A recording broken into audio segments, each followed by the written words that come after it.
रामकृष्ण नामे ही दोन्ही साजिरी, हृदय मंदिरी स्मराकारी,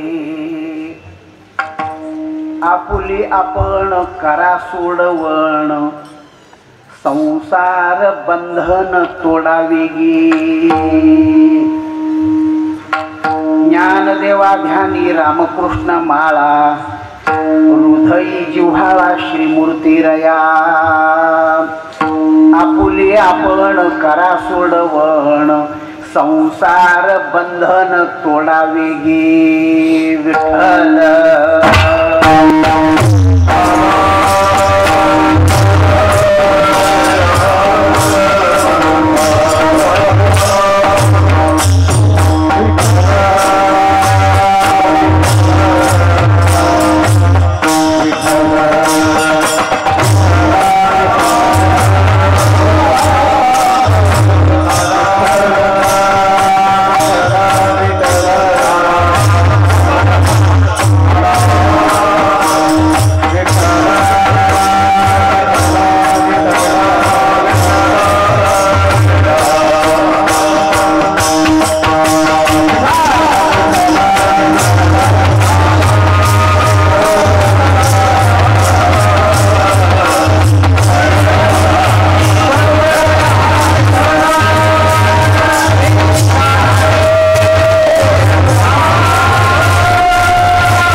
प्रसन्न वातावरणामध्ये हनुमंतरायाच्या दरबारामध्ये थोरा मोठ्यांच्या सहवासामध्ये जमलेली ही टाळकरी वादक ही मंडळी दिग्गज मंडळी आहे. सगळी तज्ञ मंडळी त्यांच्या सहवासामध्ये सेवा करून जायची. हनुमंतराय गुरुवर्य साखरे महाराज जशी बुद्धी देतील, बालपण त्यांच्या सहवासामध्ये गेलं. गुरुवर्य साखरे महाराज जशी बुद्धी देतील त्याप्रमाणे आपण सेवा करू. सेवेसाठी निवडलेला हा अभंग ज्ञानांचे राजे, कैवल्याचे पुतळे, साधकांचे मायबाप, योग्यांची माऊली, संत स्मराट ज्ञानेश्वर महाराज यांचा हा अभंग असून या अभंगामध्ये ज्ञानेश्वर महाराजांनी उपदेश करून गेलेले आहेत. तुम्हाला आम्हाला एक महत्त्वाची सूचना केलेली आहे आणि ती सूचना ह्या आठवड्यातल्या प्रसंगाला धरून आहे.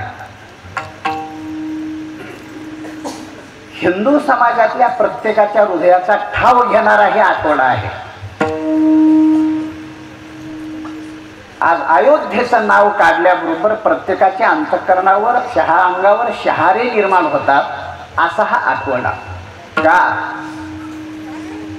त्या जाग्यानी, अयोध्येतल्या त्या जागेनी आजपर्यंतच्या आमच्या देशातल्या कितीतरी वर्षापासून कितीतरी लोकांचा बळी घेतलेली ती जागा आहे. कितीतरी लोक राम मंदिरासाठी बलिदान केलेले आहे. एवढी लोक गेली आणि 500 वर्षानंतर जे प्रत्येकाच्या हृदयामध्ये जे घर करून बसलेलं घर होतं, जी एक इच्छा होती, जी हिंदूची अपेक्षा होती, ती उद्याचा दिवस पूर्ण होणार. ते उपांत्य फेरीतला हा दिवस आहे. रामाचं काहीसं वर्णन करावं म्हणून हा अभंग सेवेसाठी निवडला. विठाला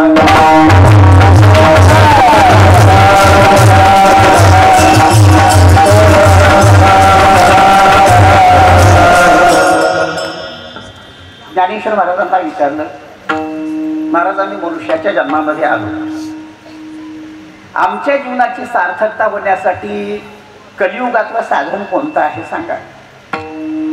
ज्ञानोबरायांनी सगळ्या साधनाचा विचार करून नाम साधनेवर भर जास्त दिले आणि ते नामावर भर कलियुगामध्ये दिलेली असताना आता त्याच विचाराने नावं कुणाची घ्यायची, कारण देवाचे बरेच अवतार झाले. त्या अवतारामध्ये कुण्या देवाचे नावं घ्यायचे? नामदेव महाराजांना विचारलं, महाराज देवाचे अवतार किती झाले? नामदेव महाराज शेतातून चालले होते, सोबत टाळकरी होती. विचारलं, महाराज देवाचे अवतार किती झाले? अरे ती शेतकऱ्याची रास चालू आहे ती ज्वारीची, तेवढी मोजून ये. यांनी म्हटलं, महाराज पायलीनं मोजू का पोत्यानं मोजू, मनावर मोजू का खंडीनं मोजू? 20 पोत्याची 20 मनाची खंडी, 16 पायलाचा मन, 1 पायली 1 पोतं, असं नाही मोजायचं. एक एक कण मोजून काढायचा. ज्वारीचा कण एकम दहम शतम, काय संख्या होईल तेवढी मला येऊन सांग. त्यानं म्हटलं, महाराज ती रास आहे रास, राशीचं कुठं गणित लागतं का? तसं मग नामदेव महाराज म्हटल्या, त्या विटेवरच्या देवाच्या अवताराच्या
अवताराविषयी चर्चा करते वेळी राशीच्या राशी शब्द वापरले.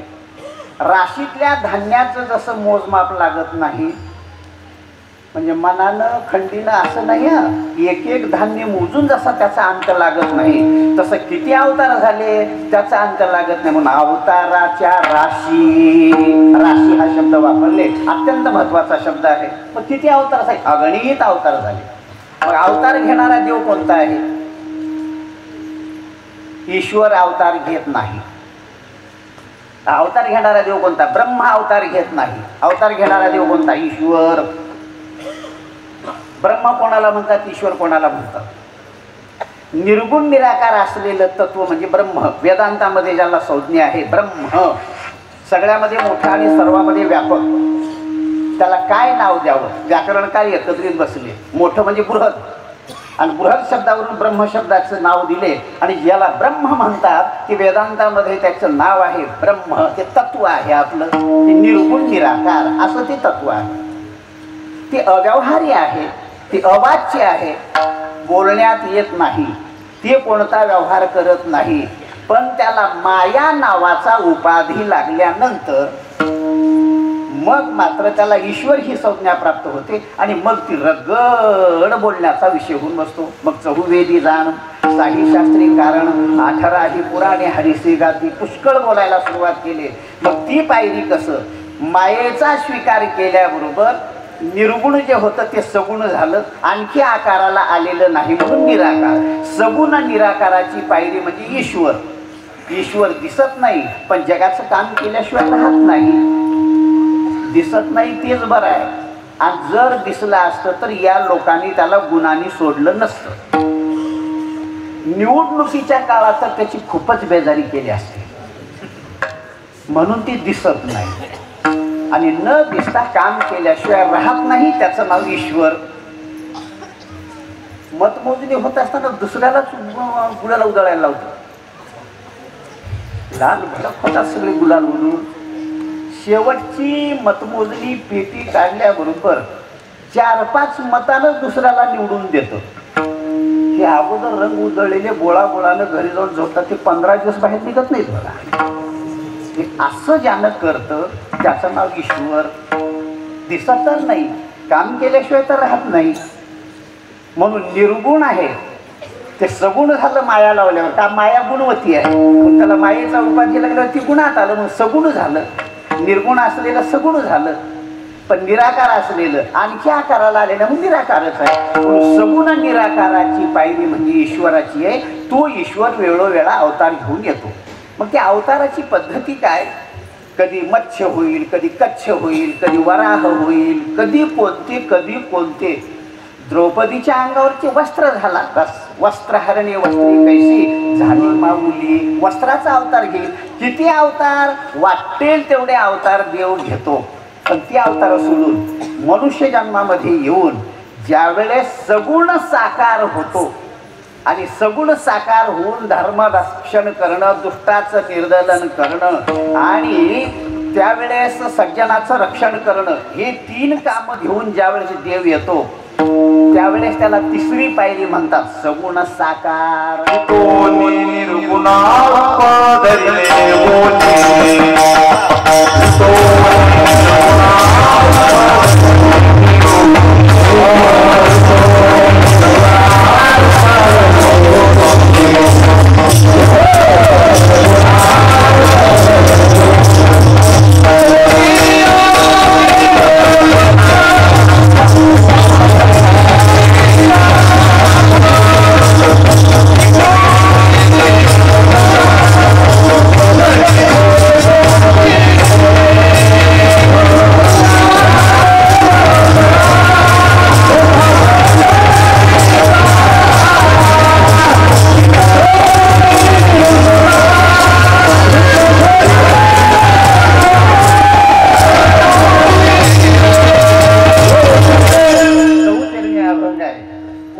सांगतो विटोनी निर्गुणा, निर्गुणाला तो देव विटला आणि रूप धरिले सगुण. शेवटी देवाने साजिर गोजिर रूप सगुण धारण केलं, त्याला सगुण साकार म्हणतात. की देवाच्या वेदांतातल्या 3 पायरी आहेत. पहिली पायरी निर्गुण निराकार ब्रह्म, दुसरी पायरी सगुण निराकार ईश्वर आणि तिसरी पायरी सगुण साकार विटेवरचे देव रामकृष्णादी शरीर. चला मग आता हे देवाची अनंत अवतार आहेत. मग देवाला अवतार घेण्याचा प्रसंग का पडला? अवतार शब्दामध्ये शब्द आहे. तार म्हणजे तरणे, तरुण जाणे. पण अव हा उपसर्ग लागल्याबरोबर अर्थ बदलला, वरून खाली येणे. वरून खाली येणे म्हटल्याबरोबर श्रवण करणारी मंडळी म्हणतील देव व्यापक म्हणून आमच्या ऐकण्यात आहे, मग त्याला खाली येणं, वरी जाणं, इकडून तिकडे जाणं असं आहे का? नाही. आमच्या उदगीरचं आकाश आज नावलगावला आलं म्हटलं तर शब्द खरा होईल का? आकाश व्यापक आहे. व्यापकामध्ये येण्या जाण्याची क्रिया नसते. क्रिया व्यापकात घडत नाही. क्रिया परिच्छिन्न वस्तूमध्ये घडत असते. मग परमात्मा व्यापकावरून खाली आला हे बोलणं कसं काय? तर याचा अर्थ आहे वरून खाली आला म्हणजे वरचा खाली आला, खालचा वरी गेला, बाजूला गेला, ही क्रिया नाही. तर वेदांताची भाषा आहे कोणताही व्यवहार साधक व्यवहार असो अथवा बाधक व्यवहार असो समान सत्तेतच घडतो असा नियम आहे. विषम सत्तेमध्ये कोणताही व्यवहार होत नाही. म्हणून वरून खाली येणं म्हणजे आपल्या सत्तेतून खाली येणं हा त्याचा अर्थ आहे. मग सत्ता किती आहे? 3 प्रकारच्या सत्ता. पहिली सत्ता आहे पारमार्थिक, दुसरी आहे व्यावहारिक आणि तिसरी आहे प्रातिभाषिक. पहिली पारमार्थिक सत्ता अद्वितीय ब्रह्माची आहे, एकमेवाद्वितीय ब्रह्म एकट्याची. दुसरी इतर जगाची, घटपटादी पदार्थाची, तुमची आमची ही व्यावहारिक सत्ता आहे. आणि आपल्याला दिसणारं स्वप्न, रज्जूवर भासणारा साप, स्थानूवर भासणारा पुरुष, या सगळ्यांची प्रातिभाषिक सत्ता आहे. मग आता या 3 सत्तेपैकी वरून खाली येणं म्हणजे पारमार्थिक सत्तेतला परमात्मा खाली येणं म्हणजे व्यावहारिक सत्तेमध्ये येणं. तुम्ही आम्ही व्यावहारिक सत्तेमध्ये आहोत. त्या देवाला पारमार्थिक सत्तेमध्ये राहून जगाचा व्यवहार करता येत नाही. म्हणून वरची सत्ता सोडून खाली यावं लागतं, व्यावहारिक सत्तेमध्ये यावं लागतं. आमचे महाराज गोष्ट सांगायची. निवडणुकीचा काळ जवळ आला. गावामध्ये पिक्चर दाखवायचं ठरवलं. पूर्वी रस्त्यावर पिक्चर दाखवत होते. गावामध्ये आलो, रस्त्यावर पडदा मांडला, पिक्चर दाखवायचं ठरलं. एकाला सांगितले चल रे पिक्चर बघायला. ते म्हटलं मी सिनेमा बघत नसतोय. अरे देवाचा आहे, देवाचा म्हणल्यावर यायला तयार झालं. रामाचा आहे, रामायण आहे, मग यायला काय हरकत नाही. पण असं होतं त्या काळामध्ये पहिल्या श्रेणीच्या लोकांना खुर्च्या टाकलेल्या होत्या. द्वितीय शरणीतल्या लोकांना बाकडे टाकलेले होते आणि तृतीय श्रेणीतल्या लोकांना खाली सतरंज्या अंतरलेल्या होत्या. पडद्यापर्यंत लोक बसून राहायचे. मग खुर्चीवर आलेले मान्यवर बसले, बाकड्यावर आपले आपले लोक मध्यम श्रेणीचे बसले, खाली सगळे खालचं गावचं गाव येऊन जमा झालं. एकाला याला उशीर झाला, पडद्याच्या जवळ जागा मिळाली. रामायण पिक्चर चालू झाला. अर्धा निम्मा झाल्याबरोबर याला तलफ झाली सिगारेट ओढायची. उशिरा येऊन पडद्याजवळ जागा मिळाली होती. शेजारच्या मित्राला म्हटलं, अरे सिगारेट सोबत आणलोय रे, पण काळी पेटी घरी विसरली, आहे का विस्तूप काढ. त्यानं म्हणलं, नाही हो माझ्याकडे नाही बघा. असं म्हणता म्हणता योग असा पडद्यावर हनुमंतरायांनी लंका जाळली आणि ढण ढण ढण ढण लंका पेटली. ती पेटलेली लंका बघितल्यावर बाजूच्या मित्राने सांगितलं, पुन्हा आला विस्तू मागू नको, एवढ्या पडद्याच्या जवळ बसलास, तुझ्या खिशातली सिगारेट काढून पडद्यावर पेटवून घे. आता किती प्रयत्न केला म्हणजे याच्या खिशातली सिगारेट पडद्यावर पेटेल? शक्य नाही. का? सिगारेट आहे व्यावहारिक सत्तेतली आणि पडद्यावरचा अग्नी आहे प्रातिभाषिक सत्तेतला. दोघांची सत्ता भिन्न असल्यामुळे व्यवहार होणं शक्य नाही. तसं परमात्मा पारमार्थिक सत्तेमध्ये आहे, तुम्ही आधी व्यावहारिक सत्तेमध्ये. मग सज्जन दुर्जनाच्या तुलनेमध्ये सज्जनाचा विनाश करणं, सज्जनाचं रक्षण करणं ही कार्यप्रणाली करण्यासाठी देवाला समान सत्तेमध्ये म्हणजे व्यावहारिक सत्तेमध्ये यावं लागतं. की वरून खाली येणं, आपली पारमार्थिक सत्ता सोडून खाली येतो आणि वेगळी वेगळी साजिरी गोजिरी नामं धारण करतो. मग त्याच्यामध्ये भगवंताचे किती अवतार झाले? आता पहिलं प्रमाण आपण ऐकलं, राशी. राशी अंत लागत नाही. मग महर्षी व्यासांना सांगितले, गुरुजी आम्हाला कळण्यासारखे काही अवतार सांगा, समजण्यासारखे काही अवतार आमच्या पुढे सांगा. मग महर्षी व्यासांनी 24 अवताराची यादी श्रीमद भागवतामध्ये दिलेली आहे. 24 अवतार. लोकांनी सांगितले, महाराज 24 अवतारी आमच्यानं ध्यानात राहत नाही. मग 10 अवताराची मालिका सांगण्यात आली. 2 जलचर, 2 वनचर, 2 विप्र, 2 राजा, बौद्ध कलंकी अवतार लिया भक्तजनों के काजा. दशावताराची मालिका एका चरणामध्ये संतांनी सांगितली. 2 जलचर मत्स्य आणि कच्छ, 2 वनचर वराह आणि नृसिंह, 2 वनचर वनातले, 2 विप्र, एक वामन आणि दुसरे परशुराम, 2 ब्राह्मण आणि 2 राजे. एक राजे अयोध्येचे राजे राम आणि दुसरे राजे द्वारकेचे राजे भगवान श्रीकृष्ण. 2 राजा भक्त आणि बौद्ध कलंकी अवतार लिया भक्तजनों के काजा. 8 अवताराची मालिका. 8वा अवतार कृष्णाचा, 9वा अवतार बौद्ध, 10 कलंकी. एवढ्या अवताराची मालिका सांगितली. हे म्हटले सोपं झालं, पण आता एवढ्यामध्ये आम्हाला नामचिंतन करण्यासाठी माशाचं भजन करावं का? मासा मासा मासा. गळ्यातली माळ काढून हातामध्ये घेऊन जर मंत्र जपायला सुरुवात केलं, मत्स्य मत्स्य, ज्ञानोबा म्हणजे मत्स्य पुराण आहे का, पण माशाचं भजन करायचं नाही. आणि माशाचं भजन केलं तर नंबर कोणामध्ये लागेल? बगळ्यात. उदका माझी आशे बक, जैसा कोणी सात्विक, जळवाशी ऐसा देख. पुण्यश्लोक असल्यासारखा दिसतो. मासा मासा मासा मासा, कधी येईल माझ्या भेटीला, कधी येईल माझ्या भेटीला. म्हणून बगळा पांढऱ्या रंगाचा, महाराजांच्या कपड्याप्रमाणे पांढरा शुभ्र. एका पायावर उभा टाकून पाण्यामध्ये तपश्चर्या करतोय. कशासाठी? देवासाठी नाही. मासा कधी येईल कधी खायला मिळेल. त्याच्यामध्ये सगळे मंडळी. सरपंचांनी सांगितलं, मी प्रथम नागरिक आहे, मला अगोदर पुढे होऊ द्या. माली पाटील सांगितले, पिढ्यानपिढ्यापासून माझा मान नाही, मला पुढे होऊ द्या. पोलीस पाटील होऊ द्या, मग मला सुद्धा मान आहे, मला पुढे होऊ द्या. यांच्यामध्ये वाद लागला होता. तेवढ्यामध्ये प्रथम नागरिक म्हणून सरपंच पुढच्या बाजूला गेले. पायाच्या जवळ जाऊन दर्शन घ्यायला सुरुवात केल्याबरोबर या माशानं कट्टपुण्या उचललं आणि दातानं न वाजवता सगळाच गिळून घेतलं. सगळा का गिळला त्याला माहीत आहे. याला मी जर चावीत बसलून कटकट आवाज आला तर ते आवाज ऐकून बाकीचे सावध होऊन पळून जातील, म्हणून सगळाच्या सगळा गिळंकृत केला. एकनाथ महाराजांच्या ओव्या काढा. मत्स्य आली या दृष्टी तळी, कटका ओनी सगळा गिळी. गट्टुगुण्या सगळाच्या सगळा गिळतो. मग माशाचं भजन केलं तर त्या बगड्यामध्ये आपला नंबर लागेल. माशाचं भजन नाही.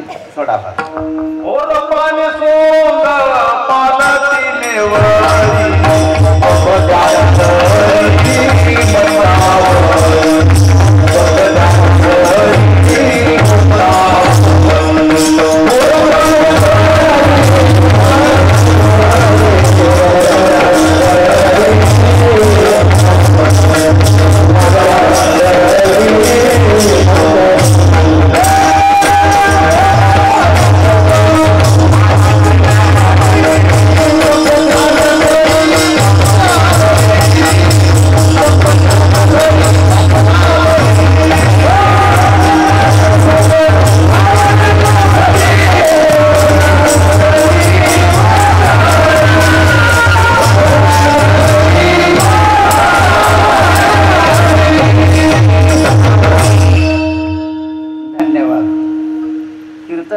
पाठ नाही ते टाळकऱ्याला पाठ आहे. मग शरणागती पत्करावी नाही.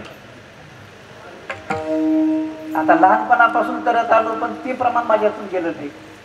आज तुमच्याकडून ऐकलं समाधान वाटलं. बघ ध्यान कशाचं करतं? माशाचं करतं. म्हणून आपण जर मत्स्य म्हटलं तर माशाचा नंबर वेगळाच आपल्या बगड्यात नंबर लागेल. माशाचं भजन करायचं नाही मत्स्य पुराण ऐका. कासवाचं भजन करायचं नाही कच्छ पुराण ऐका. वराहाचं भजन करायचं नाही वराह पुराण ऐका. सगळे सांगू सगळे पुराण ऐका. भजन कोणाचंही करायचं नाही. मग नाम कोणाचं घ्यावं आणि कोणाचं भजन करावं असं ज्यावेळेस ज्ञानोबारायांना विचारलं त्यावेळेस अभंगाच्या पहिल्या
कोणाचं भजन करावं त्याची सूचना करतात. राम कृष्ण नामे ही दोन्ही साजिरी.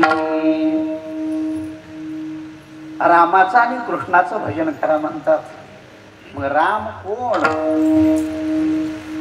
एकाने म्हटलं राम राजा आहे.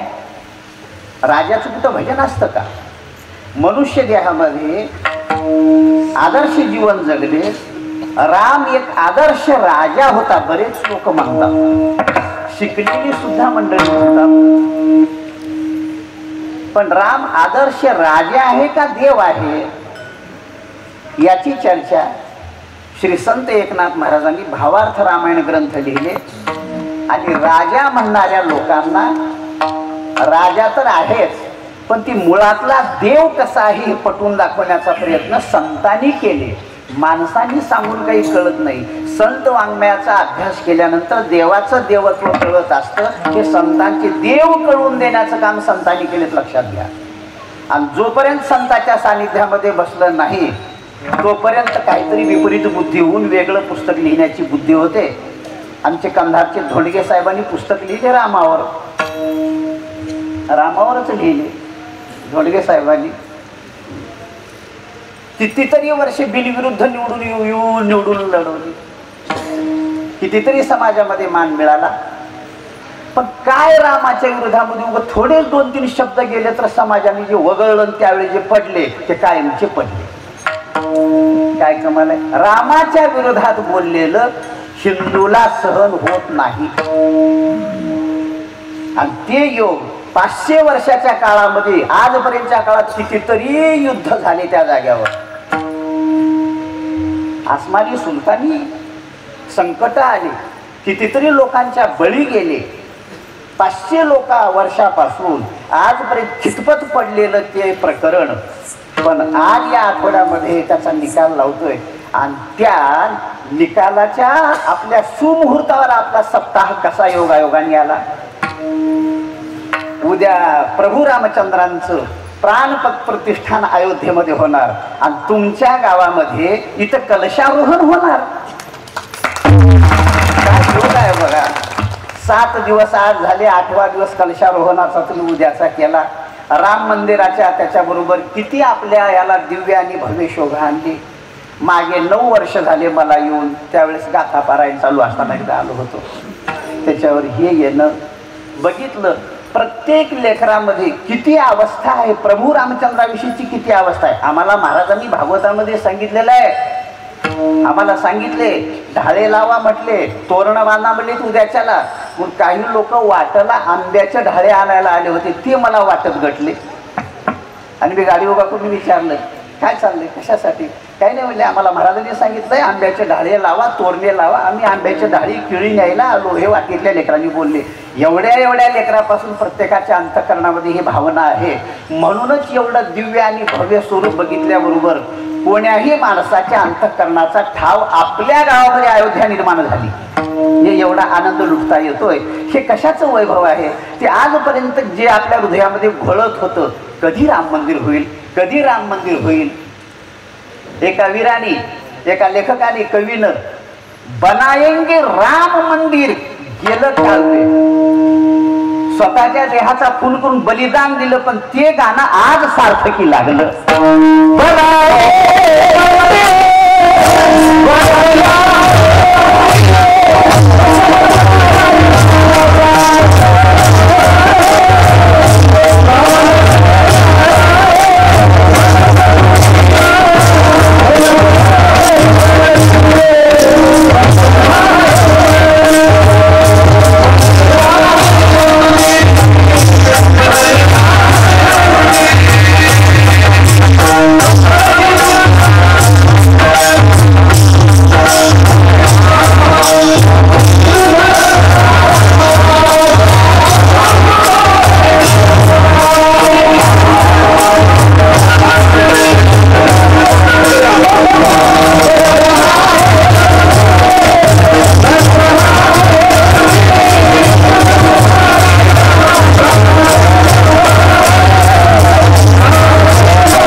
मंदिर हे माझा शब्द गेल्यावर त्यांना पाठांतर असल्यामुळे कैलास महाराजांनी उचलले. आता इतर काहीतरी गोष्ट सांगण्याऐवजी कोणीकडचं तरी बाजूचं म्हणण्याऐवजी त्यांनी कवितेतलं तेवढं म्हणून दाखवलं. माझ्या प्रमाणाला पुष्टी मिळाली. पण एकच गोष्ट ध्यानात ठेवा बरं, आपल्या संप्रदायामध्ये भागवतामध्ये एखादी वेळ चालेल, पण कीर्तनामध्ये संतांची मर्यादा अशी आहे की संत प्रमाणाशिवाय दुसरं प्रमाण मध्ये येऊ द्यायचं नाही. हे आपल्या वारकरी संप्रदायाचा किस्सा आहे. आणि आमच्या गुरु महाराजांनी आम्हाला सांगितलेलं आहे, क्षेपक अभंगाचं सुद्धा प्रमाण जर आम्हाला चालत नाही तर कवीच्या कविता आमच्या कीर्तनात चालतील काय? विठाला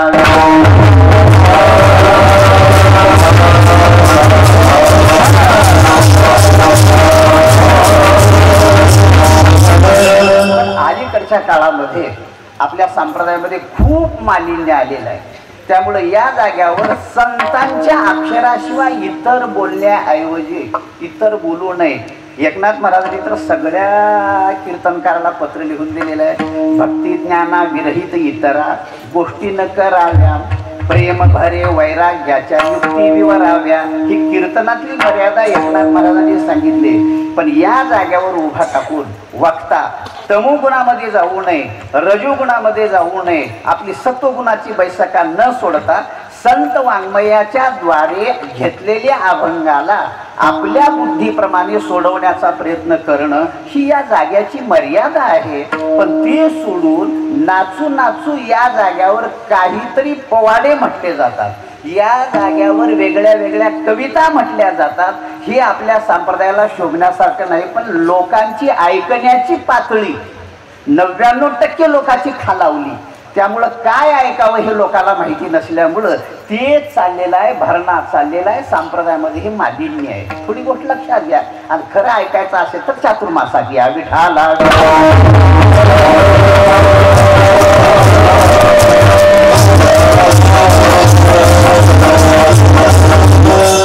चातुर्मासामध्ये वेगळे वेगळे पाठ चालतात, वेदांताचे विषय चालतात. मनपूर्वक मनसोक्त ऐकायचं. लेकरासाठी लेकीसाठी लेकरा बाळासाठी किती कमवून ठेवणार आहे. जेवढं जीवनामध्ये कमवलं त्याच्यातला काही भाग काढा. पुण्यात धर्मशाळेमध्ये खोली करा, डब्बा लावा. चैतन्य महाराजांची ज्ञानेश्वरी आहे का, चंद्रशेखर महाराजांची गाथा आहे का, चला कितीतरी लोकांचे पाठ चालतात. ज्ञानेश्वरी, अमृतानुभव, विचारसागर, पंचदशी, वेगळे वेगळे ग्रंथ चालतात. या तिथं ऐकायला छान ऐकावं. काहीतरी पवाडे ऐकून सार्थक होणार नाही, कविता ऐकून सार्थक होणार नाही. संत वाङ्मय कानावरून जाऊ द्या. तुमच्यातला रजोगुण तमोगुण बाजूला जाऊन सत्वगुणाचा आविर्भाव होईल आणि परमार्थाचा अधिकार वाढेल. पण नको ते होत असल्यामुळे अलीकडच्या काळामध्ये मालिन्य आलं. बस माझा बोलण्याचा विषय नाही, पण जाता जाता एक सूचना केली. आजपर्यंतच्या काळामध्ये मी ज्या दिवसापासून कीर्तन करावलोय त्या दिवसाच्या काळापासून संत वाङ्मयाच्या शिवाय कवीची कविता म्हणलं तर आज कीर्तनामध्ये माझ्या आली. बरं माफी मागतोय. विठाला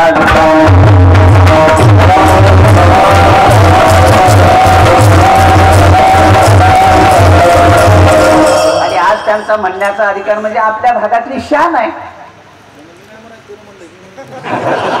नाही नाही, जरी म्हणले तरी ज्या वीरानं बरोबर देह आपला जागला, ज्या कवीनं ते काव्य केल्याबरोबर एवढा त्यांनी देहत्याग केलेला असताना काहीतरी इच्छा असतानाच इकडचं तिकडचं बोलून दाखवण्याऐवजी तुम्ही कविता म्हटली, मी त्याचा विचार केला तर काही वावगं व्हायचं नाही. उलट त्या वीराला ज्यांनी कविता केली ही आज ती उद्या खरं होत असल्यामुळे त्याला तुम्ही आम्ही मिळून श्रद्धांजली वाहिल्याचं श्रेय आपल्या पदरात पडतं.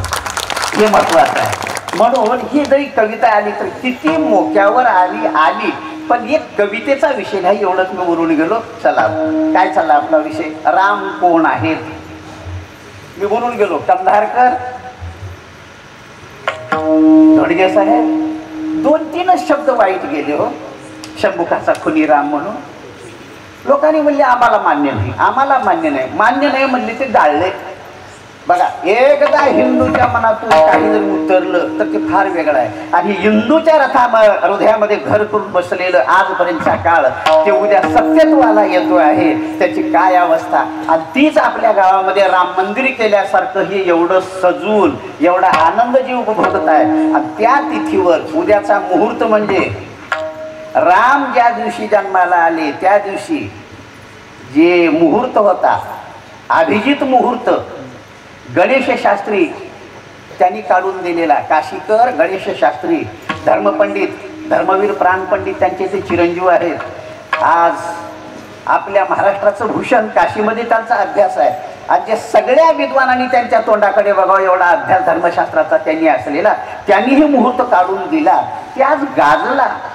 राम ज्या मुहूर्तावर जन्माला आले तो मुहूर्त उद्याच्याला आलेला आहे आणि तो मुहूर्त साधूनच त्याला अभिजित मुहूर्त म्हणतात. काढा रामाचा, राम जन्माचा, रामायणातला 3रा अध्याय काढून पहिल्या 2-3 ओव्या बघा एकनाथ महाराजांनी लिहिलेल्या.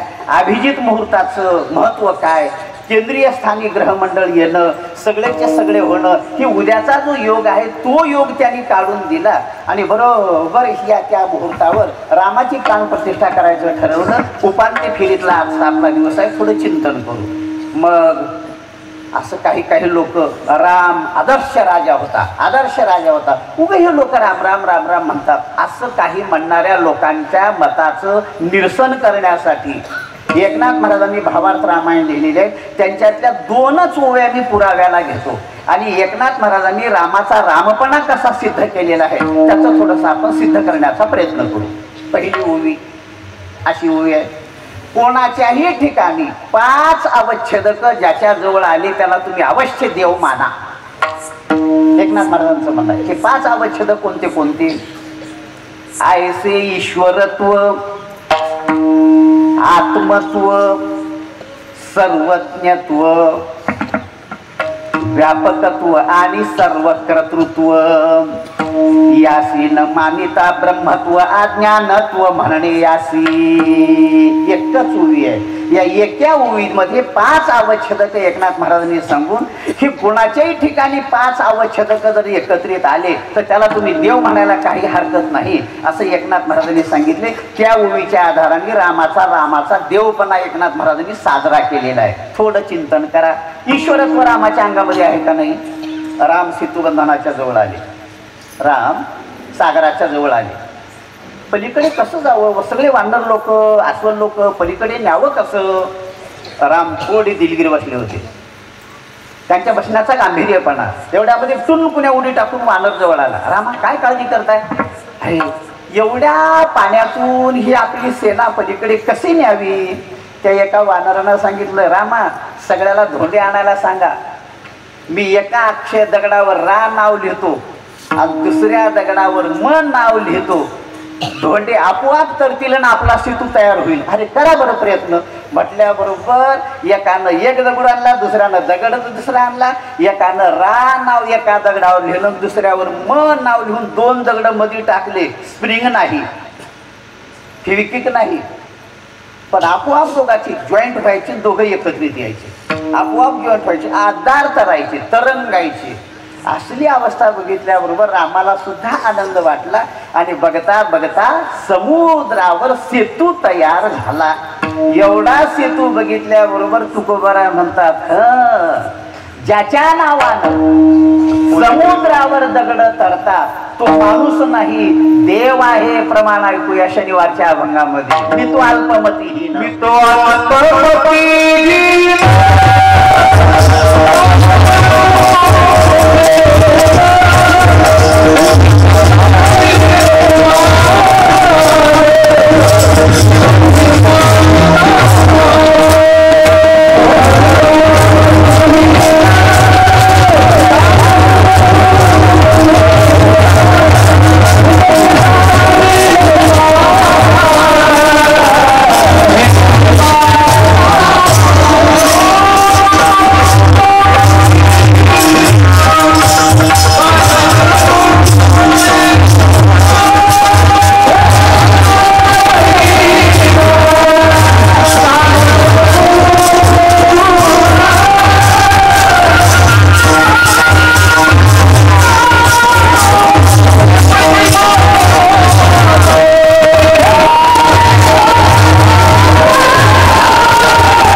मी तू अल्पमतीहीन, काय वर्णू तुमचे गुण, उदकी तारिले पाषाण, हे महिमान नामाचे.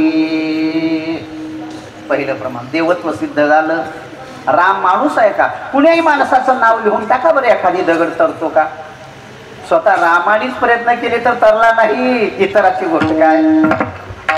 काही मुद्दे की नाही. म्हणून माणसाच्या नावानं दगड तरणार नाही. ज्याच्या नामानी दगड तरले तो देव. एकनाथ महाराजांची ओवी आहे का? उदकी तरती पाषाण. हे कशाचं? हे ईश्वरत्वाचे महिमान. काला उभ्या युद्धकांडातल्या हे ईश्वरत्व रामाचं सिद्ध झालं. चला एक. आता दुसरं आहे ईश्वरत्व, दुसरं सर्वज्ञत्व. रामाच्या अंगामध्ये सर्वज्ञ आहे का नाही? आता आपल्याकडे बघा, जीवाची उपाधी अविद्या आहे आणि ईश्वराची उपाधी माया आहे. ती माया शुद्ध सत्वगुणात्मक असल्यामुळे ईश्वर सर्वज्ञ आहे आणि आपली उपाधी मलिन असल्यामुळे, जीवाची उपाधी मलिन असल्यामुळे जीव अल्पज्ञ आहे. कितीही आपल्याला ज्ञानी झालो वाटलं तर. आमच्या रंगनाथ महाराज प्रभणीकर गुरुजी म्हणायचे, बापू तू कशाचा ज्ञानी झालास? अरे 24 तास पत्नी तुझ्या सानिध्यामध्ये असते, पण तिच्या हातातल्या बांगड्या किती जर तुला माहिती नाही तर जगातला काय व्यवहार तुला माहिती राहणार? मग आपल्या पत्नीच्या हातातल्या बांगड्या आपल्याला माहिती नसतात, याचा अर्थ जीव अल्पज्ञ आहे. आणि ईश्वराला जगाच्या कान्याकोपऱ्यातलं सगळं काही कळतं, म्हणून ईश्वर सर्वज्ञ आहे. ही दोघांची उपाधी. ईश्वर सर्वज्ञ आहे. मग ती ईश्वराचा अवतार म्हणजे राम असल्यामुळे रामाकडे सर्वज्ञता आहे का नाही? हो सांगतो. थोडं भजन करा. विठाला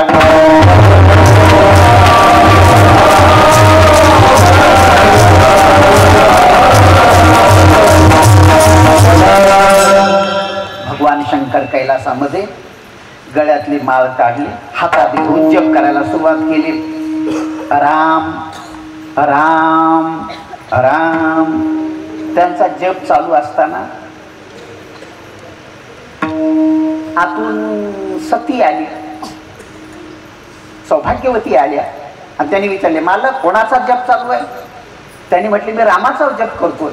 कुण्या रामाचा? कारण एका गल्लीमध्ये 2-2, 3-3 राम आहेत. कुण्या रामाचा? परशुराम,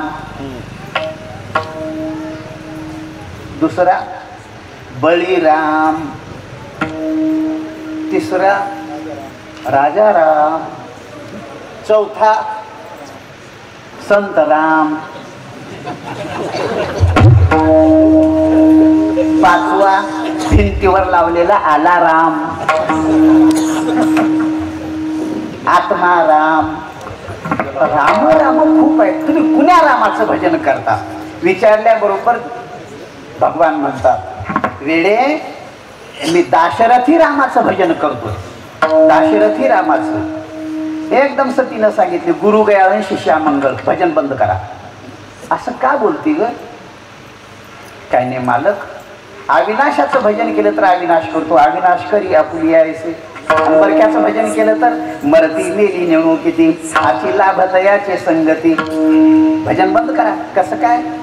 अहो तुम्ही ज्या दाशरथी रामाचं भजन करता त्याची बायको रावणानं चोरून नेली.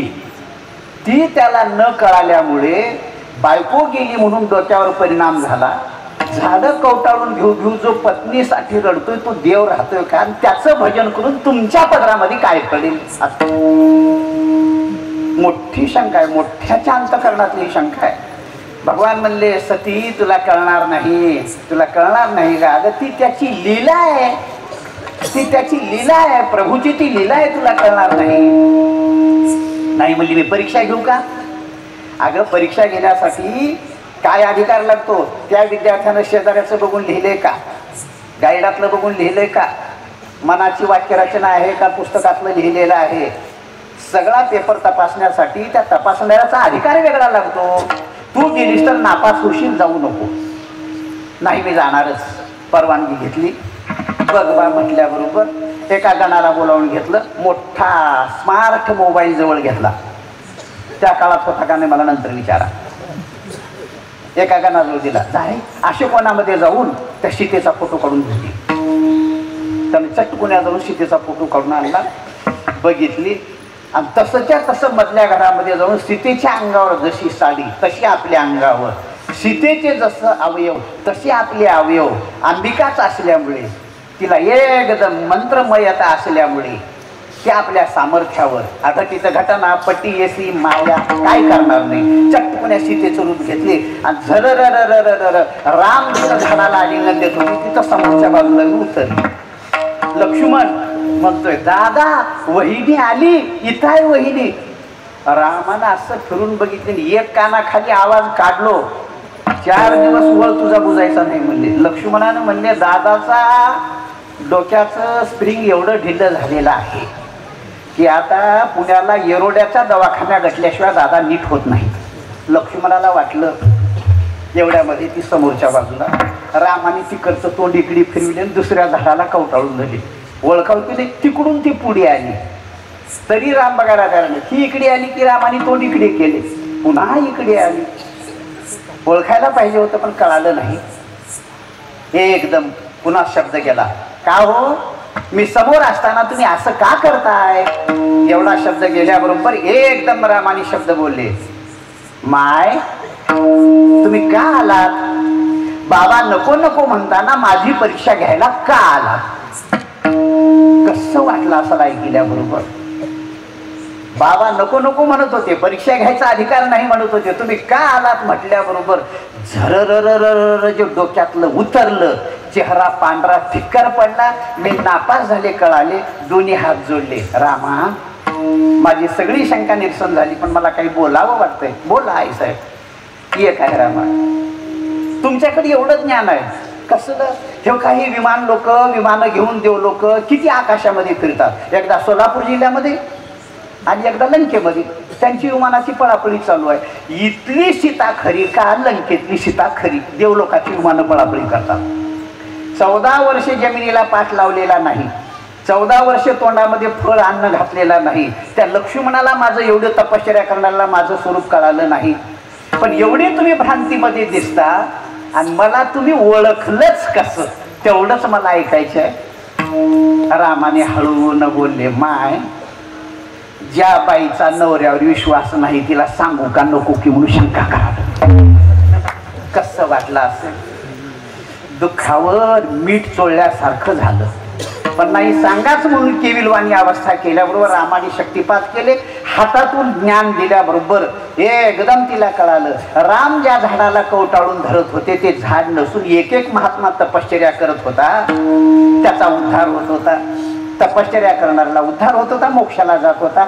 झाड नसून ऋषी होते त्यावेळेस कळालं. रामाने दिव्य दृष्टी दिल्यानंतर कळाले. मग रामाचं ज्ञान झालं आणि मग परत गेली. परत गेल्यावर भगवान शंकराचं असं होतं, वैराग्य किती आहे भगवान शंकराचं. भगवान शंकराने कैलास सोडले, सगळी संपत्ती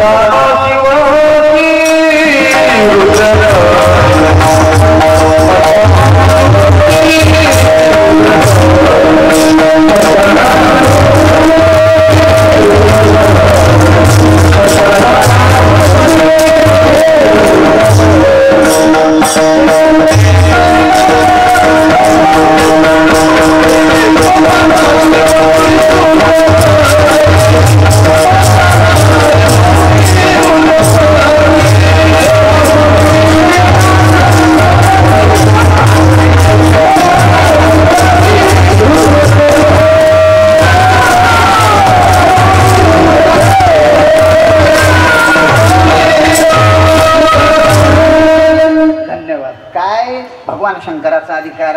तेजोनी कैलास सर्व ही संपत्ती, स्मशानात वस्ती रुद्र करी, कासया कारणे ब्रह्मशोधावया, आलो कोठोनिया माझामीची. एकदा समाधी लावून बसले म्हणजे भगवान शंकर 87,000 वर्ष जागा सोडत नव्हती. रामचरित मानस मधला पुरावा आहे.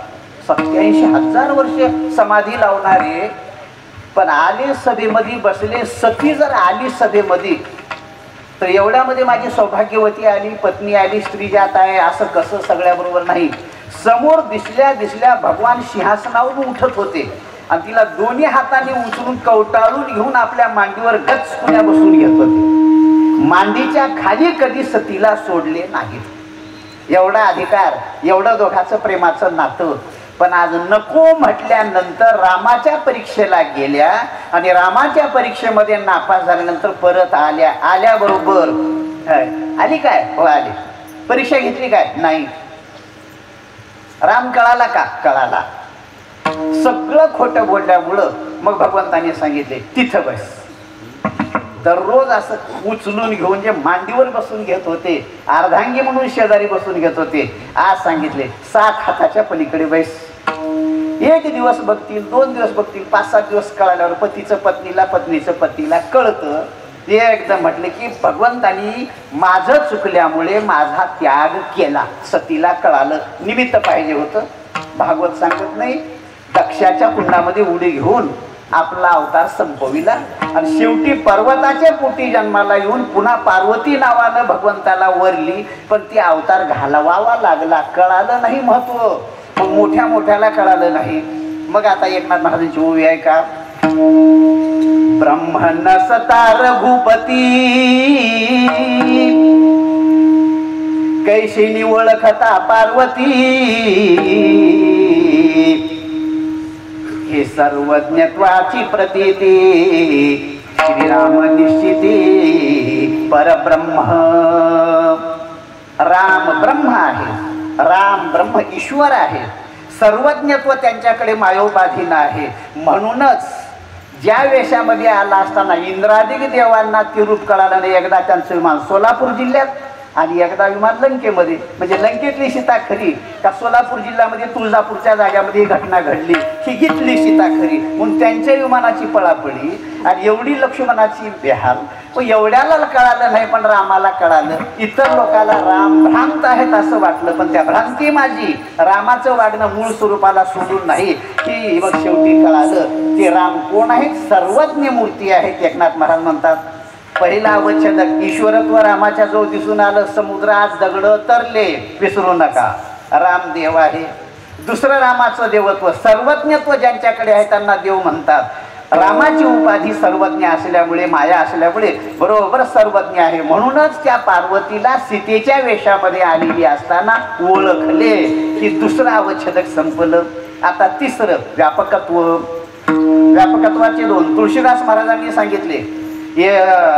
कौसल्या मातेनी रामाला स्नान घातलं, पाळण्यामध्ये झोपवलं. राम पाळण्यातही आहेत, ओसरीमध्येही खेळत आहेत, अंगणात बघितले अंगणातही खेळत आहेत. कौसल्याला हे जसं व्यापकत्वाचं रूप दाखवले हे तुळशीदास महाराजांनी वर्णन केले. आणि एकनाथ महाराजांनी युक्तिवादानं सांगितले आपण फेकलेला दगड पुढे जाऊन पडतो, आपल्याकडे परत येत नाही. सडाकडून येईल पण टाकलेला दगड आपल्याकडे येत नाही, तो तिकडे जाऊन पडतो. पण रामाने मारलेला बाण पुढच्या योद्ध्याचा जीव घ्यावा, त्याचा उद्धार करावा आणि परत तो बाण येऊन रामाच्या भातड्यामध्ये बसत होता. का? ही युक्तीनं एकनाथ महाराजांनी सांगितले राम व्यापक असल्यामुळे. बाण फिरोनी भातारी घती ही व्यापकत्वाची प्रतीती. राम व्यापक असल्यामुळे रामाने मारलेला बाण योद्ध्याला लागावा आणि परत येऊन भातड्यामध्ये बसावा. ही एकनाथ महाराजांनी व्यापकत्वाचं रूप युक्तीनं दाखवलं. किती झाले? पाशांतरणे, पार्वती ओळखणे 2, तिसरं बाण फिरून येऊन भातड्यामध्ये बसणे 3. म्हणून रामाकडे व्यापकत्व आहे, सर्वज्ञत्व आहे आणि ईश्वरत्व आहे. हे 3 कामं झाले. आता दुसरं सर्व कर्तृत्व रामाकडे कसलं आहे ते सर्व कर्तृत्व सांगत असताना एकनाथ महाराजांनी सांगितले रावणाची मिलिटरीची फौज होती. वयात आलं म्हणजे घ्यायचं, वय संपलं की घरला पाठवून द्यायचं. आणि शिक्षण देऊन उभा केलेली मिलिटरीची फौज. पण झाडाचा रानाचा पाला खाऊन जगणारे वानर लोक वानराकडून लंका घेतली.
अंगामध्ये जेवढी सामर्थ्यता आहे तेवढी रामाकडे, जेवढी अवच्छेदक ईश्वराची आहेत तेवढी अवच्छेदक रामाकडे असल्यामुळे राम राजा तर आहेच आहे, आदर्श राजा. एवढ्यावर थांबायचं नाही. संतांचं आणि देवाचं हे जे जगणं असतं ते लोकसंग्रहासाठी असतं.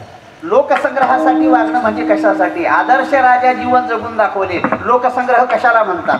आपलं वागणं बघून मागच्या लोकांनी आपल्यासारखंच वागावं म्हणून पुढच्या पुढारी लोकांवर, आध्वरीव लोकांवर, संप्रदायातल्या वडील लोकांकडे विशिष्ट प्रकाराने मर्यादेने वागण्याची पद्धती आहे. त्यांचं बघून मागचा वर्ग वागतो. त्याला लोकसंग्रह म्हणतात. भगवान म्हणतात आता आणि काची या गोठी कायशा सांगू किरीटी देखे मीची रहाटी वर्तत असे काय सांकडे काही माते की कवणे के आरते आचरी मी धर्माते म्हणसी जरी तरी पुरतेपणा लागी आणि दुसरा नाही जगी आईसे सामुग्री माझ्या अंगी जानशी तू मृत गुरुपुत्र आणिला तो तुआ पवाडा देखिला तो मी कर्मी उगला देखसी तू. भगवान म्हणतात मेलेला गुरुचा पुत्र आणून मी दिलो. मला काय कर्तव्य आहे? मला कोणत्याही प्रकारचं कर्तव्य नाही. तरी सुद्धा माझ्यासारखं वागणं बघून बाकीच्या लोकांनी वागावं म्हणून मला पुढच्या लोकांना चांगलं वागणं भाग पडतं, कर्म करणं भाग पडतं. म्हणून अर्जुना मी कर्म करतो तूही कर्म कर. हे भगवंतांनी लोकसंग्रहासाठी कर्माची जाणीव करून दिली. हे जसं सांगत असताना म्हणून पुढच्या लोकांवर चांगलं वागण्याची फार जबाबदारी. आमचे गुरुजी सांगायचे बापानं लोकांना सांगितलं लेकराला बिडी पेटून आण रे. तिथपर्यंत होतं. त्याने बिडी पेटवलं दिव्याला आणि तिथून उभा टाकून 2-3 झुरके मारलं. बापाचा पितृपणा जागा झाला आणि यांनी तिथून बोलायला सुरुवात केली. ए वेड्या, बिडी ओढायचं तुझं वय आहे का? आणि माझ्या पुढे बिडी ओढतोस म्हणजे तुझा उद्धतपणा नाही का? तुझ्या वयाला शोभतं का? बिडीच्या पाठीमागे किती अनर्थ आहे तुला माहिती नाही का? बाप रागाने बोलत असताना दिलगीरपणानं ऐकून घेतलं. त्यांनी एकच शब्द सोडलं, पिताजी तुम्ही म्हणताय ते सगळं खरं आहे, मग का ओढला रे?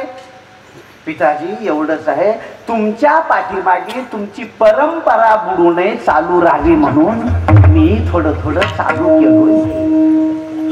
बापाची बिडी ओढत असेल तर मुलाला बिडी ओढू नको म्हणण्याचा काय अधिकार? म्हणून पुढच्या लोकांनी चांगलं वागले तर मागचे लोक चांगले वागतात. म्हणून रामाचा अधिकार काय? आदर्श राजाचं जीवन मर्यादा पुरुषोत्तम म्हणतात. किती मर्यादा असावी तेवढी मर्यादा त्यांनी सांगून दिली, घालून दिली. असं जीवन रामाचं आहे म्हणून राम देव आहे. आता एवढी आवश्यक काही एकनाथ महाराजांची कृष्णाकडे लावायची. कृष्ण ईश्वर आहे का नाही? एकदम 8 वर्षाची मूर्ती बंदीखान्यामध्ये झाली. आईनं सांगितले हे बाप्पा एवढा मोठा झाल्यावर तुला कोणी माझं लेकरू म्हणतील का? आई नाही, मी लहानच होणार आहे, पण काही गोष्टी सांगायसाठी मी मोठा झालो. मला नंदाच्या घराला ने, तिथून मी तुमचा बंदीखाना सोडवायला 25-26व्या वर्षी मी तुमच्याकडे येईन म्हटल्याबरोबर मग बरोबर हे 11-12 वर्षानंतर मी येईन. ते सगळं सांगून दिले, सगळं झालं.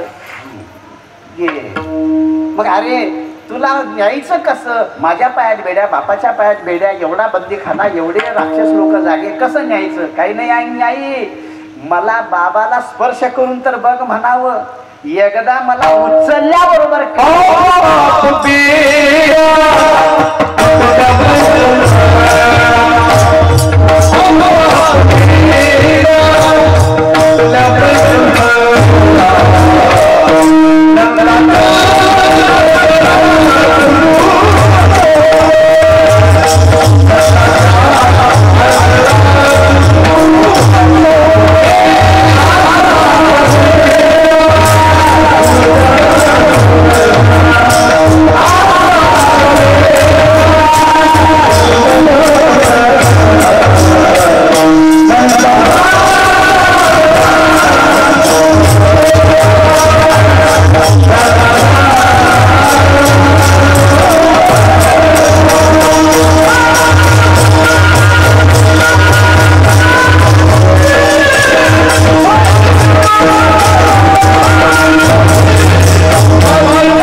पुन्हा दुसरा उचललीला कमळापती पायीची बंधने गळती. बरोबर कळाले, देवाचं ईश्वरत्व सिद्ध झालं. स्पर्श केल्याबरोबर ज्याच्या स्पर्शाने बंधनं गळून तुटतात तो ईश्वर आहे. कृष्णाचं ईश्वरत्व तयार झालं.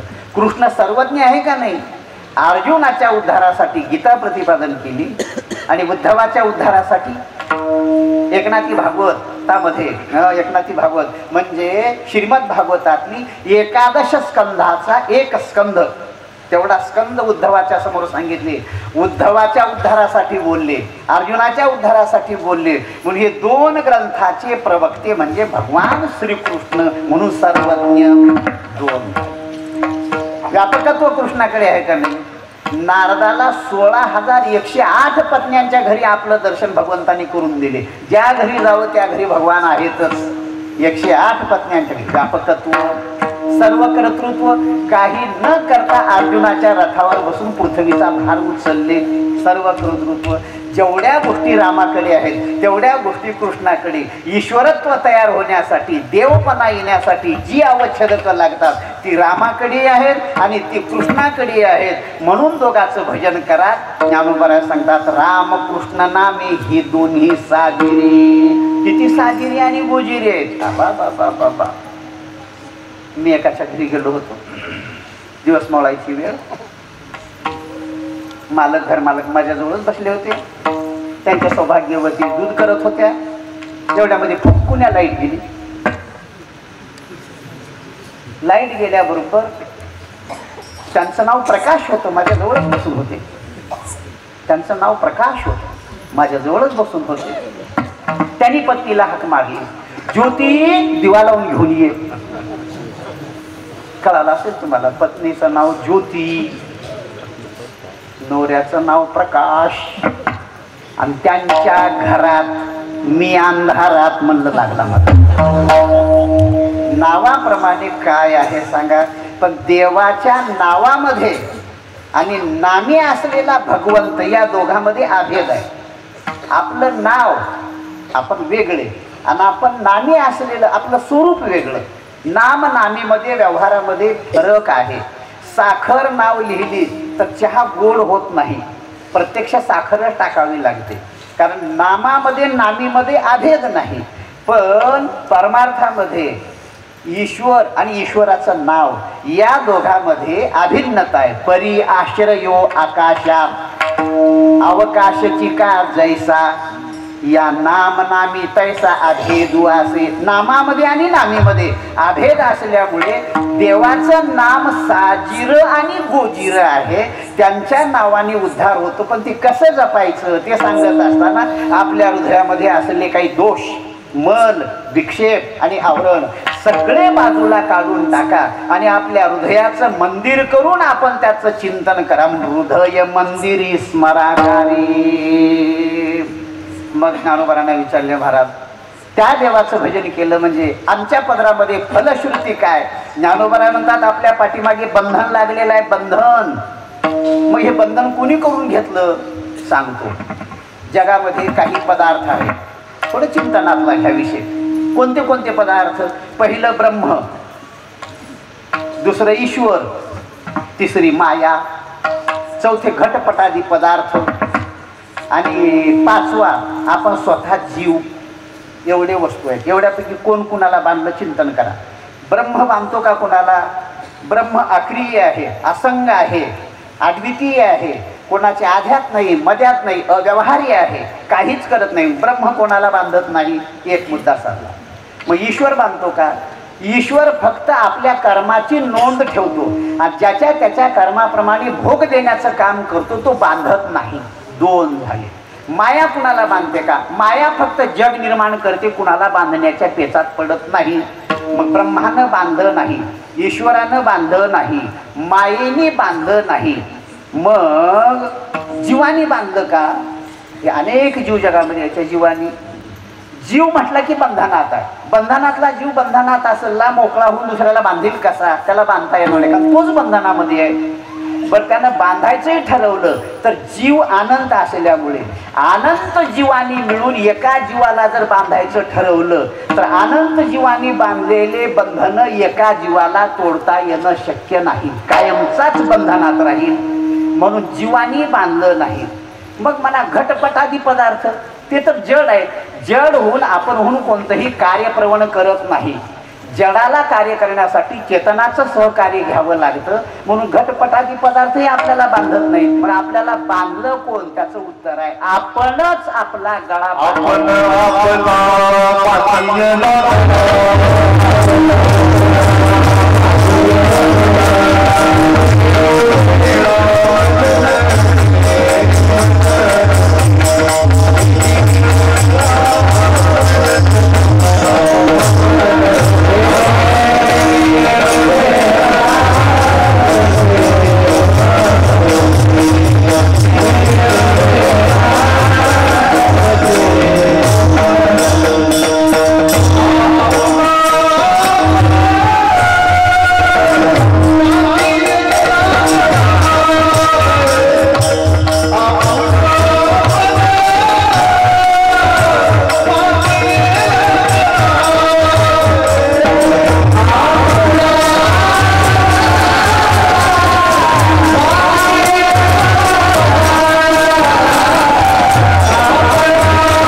ऐकलं प्रमाण.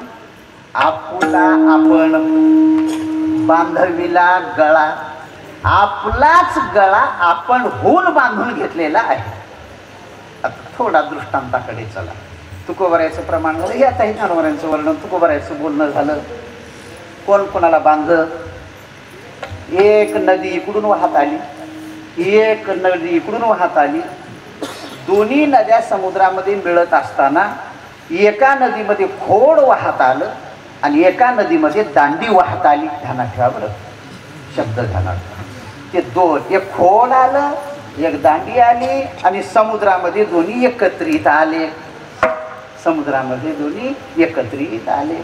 तुकोबरायचं प्रमाण आहे. पुत्र पत्नी सहोदर, मायबाप पोतांचा पसर, मिळती काष्ठे लोटता पूर, आदळे दूर होती खल्लाळी. जोपर्यंत दुसरा लाटेचा आंदोळा आला नाही तोपर्यंत खोड दांडी एकत्रित राहतात. सागरातलं वर्णन चाललंय बरं. दोन नदीमधून आलेले खोड दांडी ध्यानात ठेवा. आले दोन्ही एकत्रित. एका शेतकऱ्यानं काठावर बसून बघितला, म्हणला ती दोन्हीच्या दोन्ही जर मला मिळाली तर शेतामध्ये मला वखार करता येईल की, मला आऊत तयार करता येईल. म्हणून खोड उचललं, दांडी उचललं, सुताराकडे घेऊन आलं. मामा मला याची वखार करून द्या, आऊत करून द्या शेतामध्ये. खोड जवळ घेतले. त्या खोडाला बघितलं तर खोड आड्यांग होतं, कसं तरीच वाकडं तिकडं होतं. कशावरून? बैठक बसली. काय तुमच्या मुलाविषयीची अपेक्षा आहे? मुलाच्या बापाला विचारलं. पूर्वीचा काळ बरं, आताचा बोलू नका माझ्याकडं. पूर्वीचा काळ. आता मुलाची मुलीच मिळणार झाल्या. प्रत्येक गावापर्यंत एक 20 पोरग उग पॅन्टामध्ये हात घालून 30 वर्षाच्या वयातली उभा टाकून आहे. मुलीच मिळणार झाल्या. कसं झालंय, 1000 मुलांच्या पाठीमागे 800 मुली झालेल्या आहेत. 200 मुलांनी करावं काय? काही नाही, रामदेव बाबाच्या आश्रमातून ब्रह्मचारी राहावा. आता दुसरा इलाजच नाही, मुली मिळणार झाल्या. आणि ज्या मुली आहेत थोडी रूपवान असली, थोडी शिकलेली असली, अटी जर आहेत, पहिली अट आहे नोकरी असली पाहिजे, दुसरी अट पाहिजे शिटीला बंगला असला पाहिजे, तिसरी अट कमाई निर्व्यसनी असला पाहिजे, 3. आता 4थी सगळ्या सांगत बसणार. शेवटची लास्ट सांगतो ध्रुवपदातली, मायबाप नसले पाहिजे. ते सगळे अटी मान्य करून मग आता मुली मिळतात. थोडी रूपवान मुलगी दिसल्याबरोबर मध्ये पाहुणे घालू घालू आमच्या घरात द्यायला सांगा, आमच्या घरात द्यायला सांगा, अशी सगळ्यांची बेजारी उठलेली आहे. पण त्या काळामध्ये मुलाला प्रश्न होता, खूप किंमत होती, पण खूप ते खोड अड्ड्यानं दिसलं. कसं काय? मग मुलाच्या बापानं सांगितलं, माझा मुलगा मास्तर झालेला आहे, 10 एकर मळ्याची जमीन आहे, 3 मजली माझा बंगला आहे, 50 तोळे सोनं आणि 50 लाख याला हुंडा दिला पाहिजे. म्हणल्याबरोबर सुतारानं म्हणलं, खोड अड्ड्यान दिसाले की साध्या वाकसानं तासून संपायचं नव्हतं. मग पूर्वीच्या काळामध्ये ते वाकस उभा टाकून तासायचे होते, त्यांना तर्ग म्हणत होते. ते तर्ग्याशिवाय नीट होत नाही म्हटलं. आणि बरोबर एक सुतार त्याच्यातला उठला आणि त्याला सांगितलं, बापू तुझ्या घराना कुणीकड सांदीला पडलेला, उग नोकरी लागली म्हणून काय मोठेपणात आलास? अरे ते मुलीचा घराणा म्हणजे आज तालुक्यात जिल्ह्यात गाजलेला घराणा आहे. ती मुलगी तुला मिळायची का? पण फक्त आपली मुलगी सुखात जाईल म्हणून तिच्या बापानं तुला द्यायचं ठरलं. एवढं तोंड वाचतोस, 50 लाख हुंडा 50 तोळे सोनं म्हटल्याबरोबर निम्म कमी करा घडी म्हटलं झालं. कसं तर्ग्यानं तासल्या एकच धिपली काढलं की एवढं निम्म्यावर आणलं. बरोबर करा निम्म, तेवढ्यावर नाही म्हणते. आणखी थोडं तासून बघावं. अरे तुझा माठ कोणीकड, ती मुलगी कोणीकड. मुलगी म्हणजे अरे सोन्यामध्ये अंगठीमधला खडा असलेली मुलगी आहे. तुझा माठ कसा? दक्षिणेकडे बघायला सुरुवात केला असती, पश्चिमेकडचं तुला सगळं दिसतंय. आज तुझे पाय फेंगडे, डोळे वाकडे, तुझा माठ काय? अरे ती मुलगी तुला मिळायची का?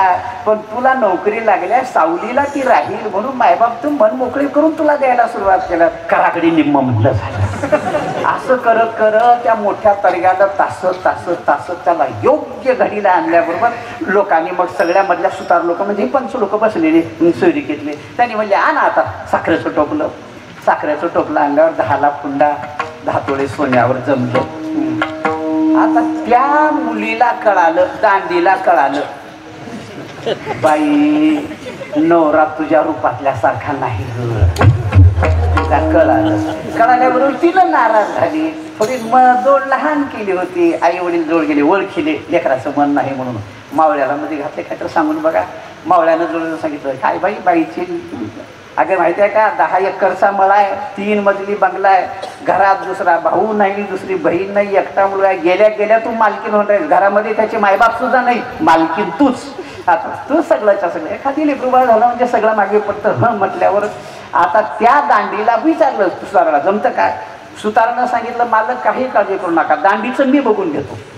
काय शेंडा गुड साधलं की मध्ये किती वाकडी तिकडे राहत्या बरोबर नीट करतो. मला कळालं की नाही बघा, शेंडा गुड बरोबर असलं की मधलं बरोबर नीट करतो. शेंडा म्हणजे घेणाऱ्यानं करून घेणाऱ्यानं तयार व्हावं आणि बुड म्हणजे देणाऱ्यानं तयार व्हावं. हे शेंडा बुड तयार झाले की मधले बसलेले ही सुतार लोक, पंच लोक बैठकीत बसल्या त्या दांडीला खोडामध्ये बसवितात. बरोबर खोडामध्ये बसवितात. झालं सगळं, सगळ्याच्या मनाप्रमाणे ठरलं, सोयरी झाली, व्यवस्थित झालं. ते किकऱ्यानं उकरून काढू आता छिद्र पाडायचं असतं ना खोड्याला. तुमचे पाहुणे कुठं आहेत, फक्त कोणी हाणावं, वरचं संकट काढावं. तुमचे पाहुणे कुठं आहेत, फक्त कोणी हाणावं काढावं. बोलत सगळं मिळतं जुळतं सगळं आलं. त्या दांडीला खोडामध्ये बसविले, पण सुतारांनी बसविले. दांडी दुसरीकडे होती, दुसऱ्या नदीतून आलेली, खोड दुसऱ्या नदीतून आलेलं होतं. त्या सुतारांनी बरोबर एका ठिकाणी बसविले. आता नेहमी माझ्या कीर्तनाला ती कधी मुलगाही यायचा, ती मुलगी यायची, तर टाळ जुळवा टाकायची, असं असं. अलीकडच्या काळामध्ये ती मुलगा काही दिसच ना. एका ठिकाणी मला भेट झाली, का रे बाबा नेहमी माझ्या कीर्तनाला तू हजर राहिलेला, अलीकडे तू मला का दिसत नाहीस? महाराज आता मी मोकळा नाही. काय झालं रे? मी आता दांडीत अडकलो. त्यानं सांगितलं मी दांडीमध्ये अडकलो. म्हणजे लग्न झालंय मला कळालं. योगायोगाने ती मुलगी भेटली. नेहमी कीर्तनामध्ये पुढच्या बाजूला बसायची. बाई अलीकडे तू दिसत नाहीस नाही, नेहमी कीर्तनाला यायची, अलीकडे तू नाहीस का? ती म्हटली महाराज आता मी मोकळी नाही. काय? मी घोडात अडकले. तिनं सांगितलं. योगायोगाने माझी गाडी रस्त्याला चालली होती, मोटरसायकलीवरती दोघंचे दोघंही पुढच्या बाजूला दिसले. मुलगाही ओळखीत, मुलगीही ओळखी, दोघांचे लग्न झाले. त्या पाठी बसून चालल्यात. बघितल्याबरोबर मलाही बघितले, गाडी उभा केली, मी उभा केलो, बोललो. बसल्याबरोबर काय तुम्ही दोघंचे दोघे इतक्या जवळ तुमच्या गावाच्या जवळ कीर्तन होतं, तुम्ही ऐकायला का आले नाही? तुमच्याकडे मोटरसायकल आहे, सगळी सोय आहे, का आले नाही? महाराज आम्ही यायला आलो असतो, पण आमच्या पोटी रुमण्या जन्माला आलाय. रुमण्या माहित आहे का तुम्हाला? रुमण्या कसला असतो? रुमण्या कुणाला म्हणतात तुम्हाला माहित आहे का? हे आपल्यामध्ये रुमण्या शिवी आहे. शिवी आहे कशासाठी माहित आहे का? रुमणं कुणाला म्हणतात? एका शब्दामध्ये इथून तिथून सरळ असतं, नेमकं डोक्यामध्ये वाकडं असतं, त्याचं नाव रुमण्या. हे आम्हाला जन्माला आले. महाराज काय म्हणतंय? कीर्तनाला काय करायचे? लेकरं कुणा सांभाळावं? म्हातारा म्हातारी कशासाठी? लहान लहान लेकरं सांभाळण्यासाठी. अजिबात कुठं जायचं नाही. चातुर्मासात येऊ देत नाही महाराज, सप्ताहाला येऊ देत नाही. काही नाही, रुमण्या जन्माला आलाय म्हटले. बरं पुढचं कसं आहे? काही नाही, आता जानोळे तर वेगळे झाल्यात. म्हणजे आता ते पुढच्या बाजूला फासा, जानोळे वेगळे वेगळे. आता कुठपर्यंत सांगू? मग एवढ्यामध्ये एके दिवशी ते आऊत हाकायला सुरुवात केला शेजारी. आऊत हाकता हाकता बैल मजबूत होते, शेतामध्ये रुताड लागलं आणि कड पुण्या दांडी मोडून गेली. दांडी मोडून गेली, खोड मागे शिल्लक राहिलं. कळालं असेल की तुम्हाला? कितीतरी लोकांच्या दांड्या मोडल्यात, खोड मागे शिल्लक आहे. एक खोड मला भेटलं, त्यानं म्हणलं महाराज काय देवाला पाहवलं नाही की? आता देवाला बघायला नाही, त्याला कमी गेल्या होत्या. माझी नेली म्हणलं. मग मी म्हणलं मामा काही काळजी करू नका, भरपूर श्रीमंती आहे, तुम्हाला द्यायला आणखी कुणी तयार होईल? करायला तयार होता का? ठाम मतानं नको म्हणावं की नाही? मारुतराव महाराज दस्तापूरकर म्हणत होते, मला कोण देतय म्हणायचं. नको म्हणायचे की नाही? नको म्हणायची हिंमत नाही. मला कोण देत, असे त्यांचे शब्द चालतात. दांडी मोडून जाते, कधी खोड मागे राहतं, कधी कधी खोड निघून जातं, दांडी मागे शिल्लक राहते. हे जगातला व्यवहार आहे. म्हणून कोण कुणाला बांधलं? दांडी घोडात बसली, खोड दांडीत बसलं. पती पत्नी दोघं लोक व्यवहारामध्ये एकत्रित आले, आपला गळा आपण बांधून घेतला. हे त्याचं उत्तर आताप्रमाणे ऐकलं. मग आपलाच गळा जर आपण बांधून घेतलेला आहे, तर सोडवायला दुसऱ्याला कोण बोलवायचं?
महाराजांनी पहिली म्हणली, दुसरी चाल कैलास महाराजांनी म्हटली, ध्रुवपदाची चाल मधली झाली असं समजून आता मध्यंतरी एकदा भजन घेऊ आणि 2-3 मिनिटांमध्ये आपली सेवा आटोपून घेऊ. सगळ्यांनी एकदा टाळी वाजून मधलं भजन घ्यावं. विठोबा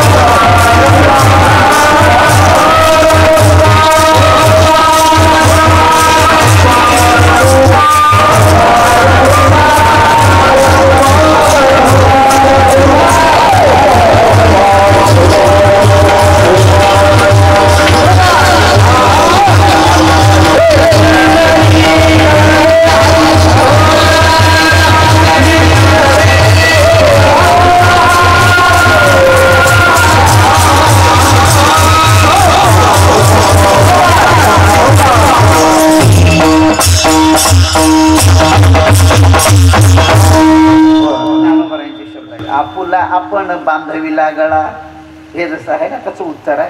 मग सोडवून कोण कोणाची करायची? आपुले आपण करा सोडवून. अडकून पडलो आपण म्हणून आपली सोडून आपण करून घ्या. अडकून पडणारा एक आहे ज्ञानोबरांनी शोधून त्या मिस्त्रीचं नाव आपल्याला सांगितलेलं आहे. घर बांधायचंय का? त्या मिस्त्रीचं नाव ऐका. कोसला कोसला कोसल्याने घर सुदृढ पै केले. कितीतरी चांगलं बांधतं. मटेरियल काही मागवत नाही. वाळू नाही, सिमेंट नाही, सळई नाही, बेंबीतला धागा काढतो एवढं मजबूत कोसला करतं. खिडकी घराला ठेवावं की नाही ठेवलं तर ठेवलं. दरवाजा तर ठेवावं की दरवाजाही बंद करून घेतलं तर घेतलं. आपण बाहेर निघून दरवाजा बंद करून घ्यावं की नाही? मधीच बसलं, दरवाजा बंद करून घेतलं, जीव कोंडला, मधल्या मध्ये मेलं. आपलं कसं चाललं? मदाला सांगते कोसल्याने घर सुदृढ पैके. ही आपली अवस्था अशी झाली. ज्ञानोबा म्हणतात जैशी ते शुकाचे नि अंग भारे, नळिका भोवी नली येरी मोहरे, तेने उडावे परी न पुरे मनशंका, वायाची मान पिळी आटुवे ही आवळी, पिटांतु नळी धुरुणी ठाकी, म्हणे बांधला मी पुडा, आयसिया भावनीच्या पडे खोडा, ती मोकळीया पायाचा चवडा गोवी अधिके, ऐसा काजे विना तुडला, तूक सांग पाकाय आणि के बांधिला, मगन सोडीच जरी नेला, तोडून अर्धा. तुटला तरी तोडण्याचा प्रयत्न केला तरी तुटत नाही, एवढं गच्च बांधून घेतो. हे माणसं सुद्धा बघा चातुर्मासामध्ये काय येत नाही हो म्हटलं की नाही महाराज, सवड नाही. किती गोंधळ. आता किती किती घरामध्ये राहावं, किती घरामध्ये नोकरी लागली, पेन्शन मिळालं, पत्नीला पुढे लेकरं बाळही नोकरीला लागले, एवढा पैसाच पैसा, सोडून बाहेर निघावंच वाटत नाही. या चातुर्मासामध्ये ऐकायला मिळतं संतांच्या संगतीत राहा, क्षत्रात पवित्र राहा आणि 4 महिन्याच्या काळामध्ये ऐकण्याची हौस फेडून घेतलं तर जीवनाची सार्थकता होऊन जाईल. चातुर्मास म्हणजे काय? एकदा माऊलीच्या सोहळ्यातला सोहळा बघितला की पुन्हा त्याला घरी राहू वाटत नाही. तसं एकदा चातुर्मास केला की दुसऱ्या वर्षी त्याला घरी राहू वाटत नाही. एवढा महत्वाचा. या थोडं सोडा, थोडं संसारातून बाहेर निघायला शिका. म्हणून आपुली आपण करा सोडवण, संसार बंधन तोडावे. बस. मग ज्ञानोबांना विचारलं महाराज तुमचं कसं आहे? ज्ञानदेवा ध्यानी रामकृष्ण माळा, हृदयी जिव्हाळा श्रीमूर्ती राया. माझ्या अंतःकरणामध्ये असंच मी स्मरण ठेवलं आणि माझ्या जीवनाची मी सार्थकता करून घेतली. आज या निमित्तानं सगळे नवतरुण मंडळी आपल्या गावातले रामाविषयीची आस्था प्रत्येकाच्या अंतःकरणामध्ये आहे म्हणून केलेला हे सोहळा बघितल्याबरोबर आज प्रत्येक टाळकऱ्याला, प्रत्येक वादकाला, आलेल्या बाहेरच्या प्रत्येक व्यक्तीला आम्ही अयोध्येत आहोत का नाव्हल गावामध्ये आहोत शंका यावी, एवढा सोहळा सगळ्यांनी साजरा करून आनंद होत आहे. हे आपल्या हृदयामध्ये असलेलं ते श्रद्धेचं प्रतीकतेचंही चिन्ह आहे. हे बघितल्याबरोबर कोणालाही प्रसन्नता वाटते. त्याच्यामध्ये ही 7व्या दिवसाची सेवा माझ्या वाट्याला आली. झालेली सेवा गुरुवारी साखरे महाराजांच्या चरणी समर्पित करून या ठिकाणी सेवेला पूर्ण विराम. ज्ञानेश्वर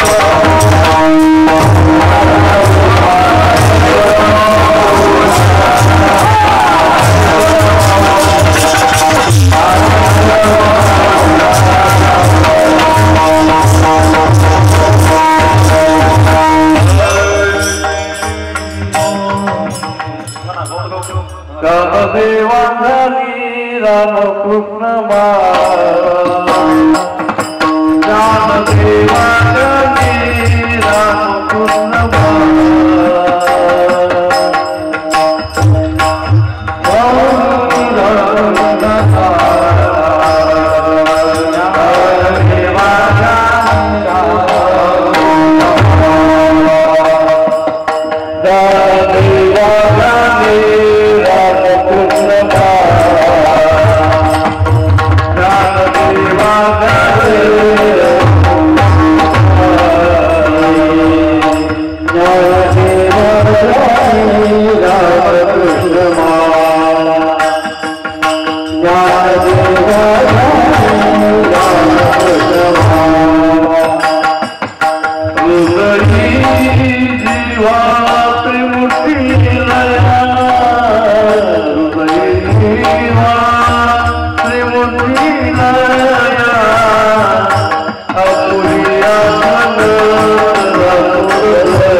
नीति बनते साधारण अक्षर तो नाही अपाई नचरे तरी काही ओळखी कांटवना सोय आगे बाई कटाळली देखून अंगी कापती ते नाही माझी चालते लागे ना चाळी ओढी मारते बदंड ताळ मुकना साहेब वारा किती ताळ पिंड पाळून देशाची तरतो मी जाळलो होती म्हणून करा काही सायन्स वाजते वारी उद्या तरी करा नाम मो सेवा भक्ती रष्ट काम म्हणे कुमार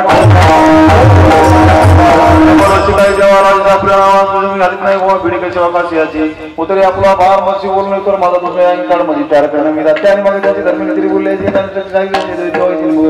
म्हणून करू तुम्ही आज तुझ्या वचनाची का दिली करून सायन्स नकळे नेमा सापल्या तुम्ही मी घेतले तुम्ही तुमच्या वचन आजी माझं नाही म्हणलं आई नाही म्हणून तुका म्हणे कुमार